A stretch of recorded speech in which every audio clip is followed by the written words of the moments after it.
20 वर्षाची तरुणी, अभ्यास होत नाही, रडू येतं, खूप साऱ्या गोष्टी पेंडिंग राहिल्यात पण कशाचीच काम करायची इच्छा होत नाही आणि सारखं प्रोकास्टिनेशन होतं, म्हणून माझ्याकडे मदतीसाठी आली होती.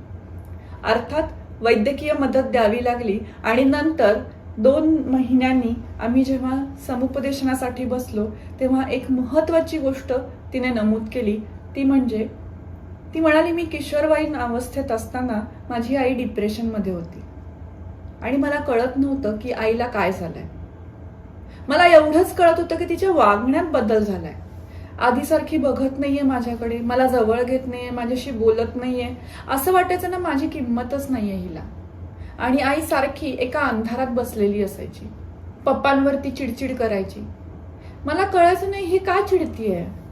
मला वाटायचं की तिनं मला इतर आयांसारखं ना विचारावं, इतर मम्मींसारखं विचारावं, जवळ घ्यावं, बोलावं, पण ती काहीच करत नव्हती. आत्ता जेव्हा या वयाला येऊन थोडं मागं वळून बघते तेव्हा माझ्या लक्षात येतं की माझी आई सुद्धा डिप्रेशनमध्ये होती.